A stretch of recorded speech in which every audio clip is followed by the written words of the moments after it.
আচ্ছা ওরা ওই ওরা বিজনেস আমি লাগাই দিতে কি ওই একটা সাইড ভাইয়া আমার জীবন দেখো কইছো ভাইয়া ভাইয়া এটা হানা যেই ছোট পিস দিব সেই ছোট পিস খাবো যে বড় পিস দিলো এই যে বড় পিস খাবো এটা সত্যি সত্যি আমি কিন্তু ছোট পিস দিব না আচ্ছা দিও পরে ভাগ্য না সে কোনো ভাগ্য নাই এটা চিহ্ন দিও দাদা গরু কুস্ত নাম লাও এই যে ভাই মে দুইটা এটা ওরে কি দিয়া জন্য দিলি না এবার এলাস নিস দাইছ নিস এই জায়গা কি দিয়া কই না এলাস দাইছ নিস লং নাই গুলমুস নাই এলো আমার করতে নাই ভাই সাদা করন নাই ওনে কিছুই নাই আমার খালি দাঁত নিয়ে আসে তেজপাতা আমগো করো আছে এলাস দাইছ নিস তেজপাতা হলুদ করে মুছি করে লবণ সজর করে আর রসুন পেঁয়াজ দুধ আলিয়া দিছে ওটা বালি গে এমনি কি দিল তাও এই যে এইখানে চাউল তোলা হবে এখন আমরা ঠুলামালি খাবো আপনাদের গ্রামের ভাষায় কে কে ঠুলামালি বলেন ধরো আমার একটু ধরো ভিডিওটা হ্যাঁ অন করছো এই যে অন করো এই যে এখানে চাউল তোলা হবে চাউল তোলা এখন আমরা ঠুলামালি খাবো আমাদের এলাকা ঠুলামালি বলা হয় সবার ওইখান থেকে চাউল আমার মুখ দেখা যায় চাউল ডাউল গরুর মাংস সব কিছু তোলা হবে কারণ এখন কুরবানি হইছে কুরবানির পরে সবার ঘরে গরুর মাংস আছে চলেন আমরা এখন চাউল ওয়াও হ্যালো গাইস, আসসালামু আলাইকুম। সবাই কেমন আছেন? আশা করি সবাই ভালো আছেন। প্রথমেই বুঝতেই পারছেন যে আমরা কি করতে চলেছি।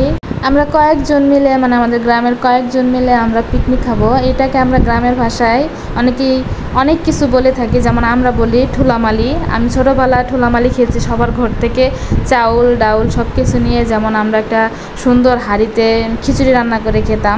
ঠিক এইভাবে আজকেও আমরা বড় হয়ে সেই ছোটোবেলার স্মৃতিটাকে ধরে রাখার জন্য আজকেও সবাই মিলে রেডি হয়ে গেলাম। ভাবলাম যে সকালে উঠে, আজকে শুক্রবার ছিল, এর জন্য ভাবলাম যে আজকে আমরা আমাদের জামালপুরের একটা বিখ্যাত খাবার, সেটা হলো মিল্লি ভাত। কেউ বলে ম্যান্দা, আবার কেউ বলে পিঠালি ভাত। আমরা এটা রান্না করবো। এর জন্য সবার ঘর থেকে চাউল ডাউল, আবার আপনার লবণ পেঁয়াজ সব কিছু মানে যাবতীয় যা লাগবে সব কিছু উঠাইতেছে। যে সবার ঘর থেকে উঠানো শুরু করছি। এরপরে হলো আমাদের ঘরে যাচ্ছে, আমাদের ঘর থেকে চাউল পেঁয়াজ আলু সব কিছু নিয়ে নিয়েছি। এবারে আরেকটা অন্য ঘরে যাব। আমি বলতেছিলাম যে ছোটোবেলার সেই স্মৃতিগুলো কার কার মনে আছে, আর কে কে এইভাবে খাইছেন অবশ্যই জানাবার। আর আমি এখানে বলতেছিলাম যে এর আগের বার আমরা হ্যাপি নিউ ইয়ারে পিকনিক খাইতে যাই আমার একটা স্বর্ণের কানের দুল হারিয়ে ফেলছিলাম। এবার আমি বলতেছিলাম এবার যদি কিছু হারায় আমি বরবাদ হয়ে যাব একদম। এর জন্য আমি এইসব বলতেছিলাম, বকবক করতেছিলাম। আমরা দেখতে পারবেন যে আমি বকবক করতেছি, আমি এইসবই বলতেছিলাম। আর আজকে হলো একটু ঠান্ডা ঠান্ডা ওয়েদার, অনেক ভালো একটা ওয়েদার। এর জন্য ভাবলাম আজকে একটু পিকনিক খাওয়া যাক। তো আমরা ভাতের সাথে মিল্লি ভাতটাই সিলেক্ট করছি। এরপর আমরা এই যে ভাতের চাউল সবার ঘর থেকে নিয়ে নিচ্ছি। ভাতের চাউল নেওয়ার পর আমরা একটু আওলা চাউল নেব, কারণ আওলা চাউল দিয়ে আমরা পিঠালির যে ম্যান্দাটা সেটি তৈরি করা হবে। এই যে আওলা চাল আমরা নিয়ে নিচ্ছি। একজনের ঘর থেকে আওলা চাল নেওয়া হয়েছে, কারণ সবার ঘরে তো আওলা চাউল থাকে না। এর জন্য আওলা চাউল বলতে আমরা ভাবি যে চাউল দিয়ে আমরা পিঠা খাই সেটা হলো আওলা চাউল। এই যে এখানে আওলা চাউলটা সুন্দর করে ভিজিয়ে রাখা হচ্ছে, কারণ ভিজানোর পরে আমরা ব্লেন্ড করব। এটা ঢিলা করে ব্লেন্ড করে তারপর আমরা রেখে দেব। এটা দিয়েই মূলত আমাদের পিঠালিটা হবে। এরপরে এই যে এইখান থেকেও আমরা আলু পেঁয়াজ গরু মাংস উঠাইছি। সবার ঘর থেকে যে টুকরা দিয়েছে সেই টুকরাই ওরা নিয়ে খাবে। এরপরে যে দারচিনি এলাচ জিরা লবণ পেঁয়াজ মরিচের গুঁড়া হলুদের গুঁড়া জিরার গুঁড়া যাবতীয় সব কিছু সবার ঘর থেকে উঠানো হয়েছে, এবং এর ঘর থেকেও আমরা সবগুলি নিয়ে নিতেছি। মানে ছোটোবেলার সেই স্মৃতিগুলো আমরা বড় হয়ে পালন করতেছি, কারণ ছোটোবেলার সেই ছোটো স্মৃতিগুলো আমাদের এখনও মনে আছে। আমরা সবার ঘর থেকে ভাত চাউল ডাউল সব কিছু নিয়ে রান্না করে খেতাম। এরপরে যে তেল নেওয়া হচ্ছে, কারণ কোনো কিছু কেনা হয় নাই। এই যে আমিও আমার ঘর থেকে তেল নিয়ে যাচ্ছি, হলুদ মরিচের গুঁড়া জিরার গুঁড়া সব কিছু নিয়ে আনা হচ্ছে। এবার কাটাকাটি করব, কারণ তাড়াতাড়ি রান্না বসাইতে হবে আমাদের।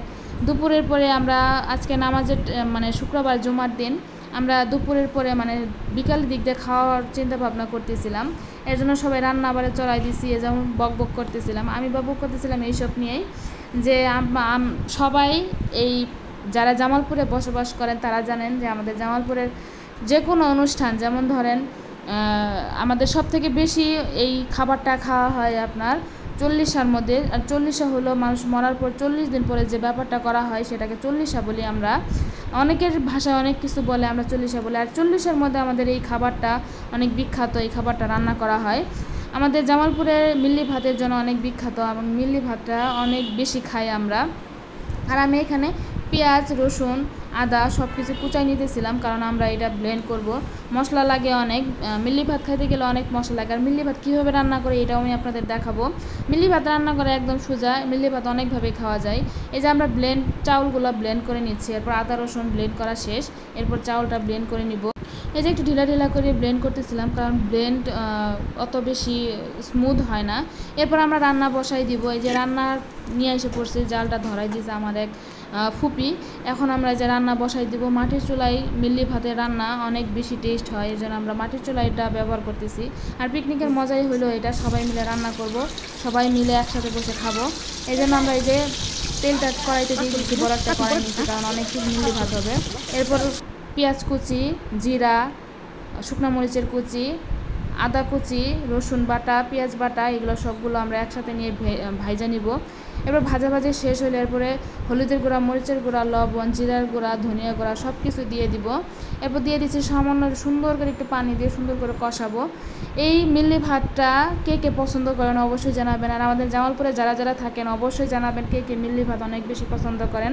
যারা মানে বিভিন্ন এলাকা থেকে আমাদের গ্রামে আসে, তাদেরকে প্রথমে আমরা মিল্লি ভাত দিয়ে খাবার খাওয়িয়ে অনেক কিছু বলা হয়। এরপরে যে আমি পানিটা সুন্দর করে দিয়ে দিচ্ছি, একটু কষাই নিব সুন্দর করে। মশলা যত কষানো হবে তরকারি তত মজা হবে। এই যে সুন্দর করে কষাই নিতেছি। কষানো শেষ হলে এর মধ্যে গরু মাংস, আলু আমরা সব কিছু দিয়ে আবারও সুন্দর করে কষাবো। আমরা এখন এই যে সুন্দর করে নাড়াচাড়া করতেছি যেন পুরো না লেগে যায়। এরপর উপরে যে তেল ভেসে আসছে, এই তেলটা ভাসানোর পরে আমরা এর মধ্যে আবার দিয়ে দিব। এরপরে যে আমাকে দেখাইতেছে যে রাঁধুনি রাঁধতেছে। হ্যাঁ, রান্নাবাড়া করতেছি। রান্নাবাড়া করতে আমার অনেক বেশি ভালো লাগে, কারণ রান্নাবাড়া করতে আমার ইচ্ছা জাগে যে আমি রান্নাবাড়া করি, ভালো লাগে এইসব।